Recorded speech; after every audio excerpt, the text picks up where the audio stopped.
अब जो global award मिला है, किस वजह से मिला है आपको? ये हमको इसलिए मिला है क्योंकि मेरा फाइनेंशियल एजुकेशन में कंट्रीब्यूशन है और आई am a wealth accelerator coach. I have train more than 38,000 people across India. तो मुझे उनके कंट्रीब्यूशन के लिए मैं लोगों को ये सिखाता हूँ कि how they can become financially free. Loan है तो कैसे कम कर सकते हैं, अपना ईएमआई को कैसे रिड्यूस कर सकते हैं, रिटायरमेंट कॉर्पस कैसे बना सकते हैं, आप बच्चों के एजुकेशन के लिए पैसा कितना सेव कर सकते हैं ताकि 25-27 ईयर्स में they will be having good corpus. So those things are right now. अब बहुत लोगों को ऐसा लगता है कि पैसा बनाना बहुत डिफिकल्ट है, तो ये सारी चीज़ों पर मैं बात करता हूँ कि कैसे आप अपने कैश फ्लो को इम्प्रूव करके अच्छी लाइफ जी सकते हैं। तो आई एम अ फाइनेंशियल एजुकेटर।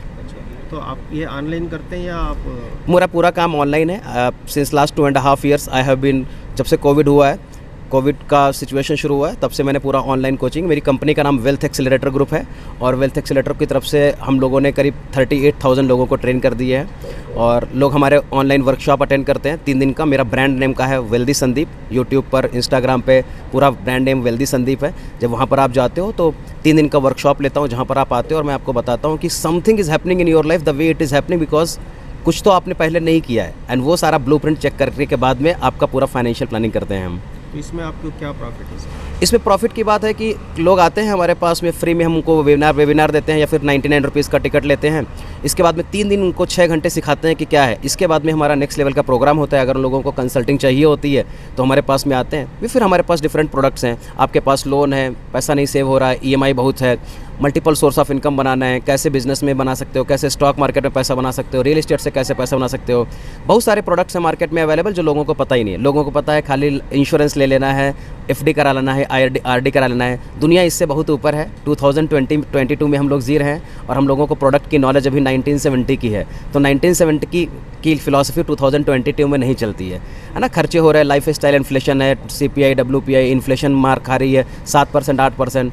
तो ये सारी चीज़ें जब तक आपको नहीं पता होंगी, एफडी 5% देता है, इन्फ्लेशन 7% ले लेता है, तो फिर आप कभी रिच बन ही नहीं पाओगे क्योंकि your money until unless your money is not making money कभी काम नहीं हो सकता है। तो आपका मनी ही पैसा बनाना सकता है। जितने भी लोग जो MNC कंपनी में काम कर रहे हैं तो ये लोग ज़्यादा लोन में फंसे हैं, तो इनको रिलीज़ किस तरह से होना चाहिए? तो ये क्या होना है, हम लोग देख करके काम कर रहे हैं। दुनिया को पता है कि हमारे पास में कार है, लेकिन दुनिया को ये नहीं पता हमारे पास कार लोन भी है। दुनिया को पता है हमारे पास में घर है, लेकिन लोगों को ये नहीं पता कि हमारे पास होम लोन भी है।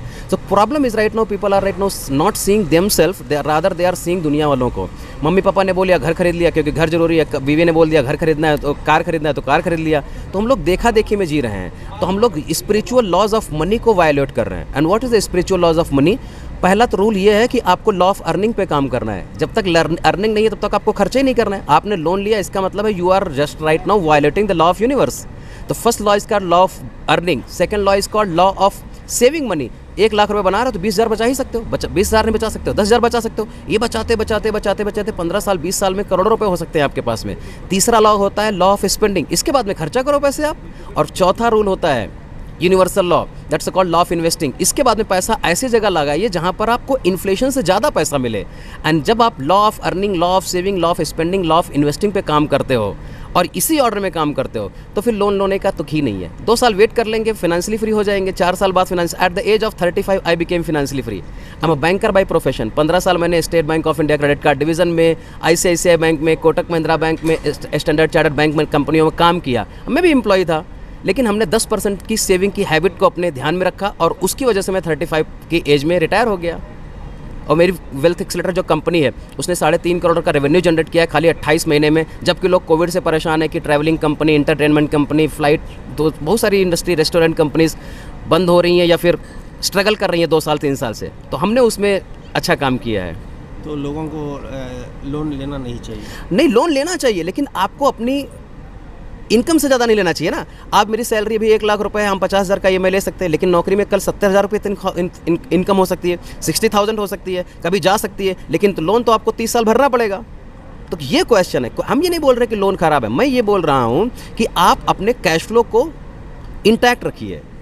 मतलब ये है कि क्योंकि दुनिया में सबसे आसानी से आजकल लोन मिल रहा है। लोग पेपर लेते हैं, पेन लेते हैं, फ़ोटो चिपकाते हैं, आपको 10 सेकंड के अंदर लोन मिल रहा है। तो जो चीज़ आसानी से मिलेगी तो आपको पता है क्या होने वाला है। अपने दादा लोग कभी लोन लेते ही नहीं थे, फिर अपने पापा लोगों ने थोड़ी परंपरा चेंज करी और हम लोग और डीप में हो जाएंगे। हमारी नेक्स्ट जनरेशन और भी लोन में ज़्यादा चली जाएगी। और मैं ये नहीं बोल रहा हूँ, 50 साल की आप हिस्ट्री चेक करिए, है ना। तो मेरा ये कहने का मतलब है जो आपकी बस में है, जो आप कंट्रोल कर सकते हैं उसको कंट्रोल करिए और आगे बढ़िए। डॉक्टर संदीप गुप्ता का कहना है कि लोन लो तो अपने जितनी इनकम होती है उसके अंदर लोन लेना चाहिए, उससे ज़्यादा लोन लेकर परेशान नहीं होना चाहिए। मैं सोहेल पाशा, कैमरामैन कलीम के साथ।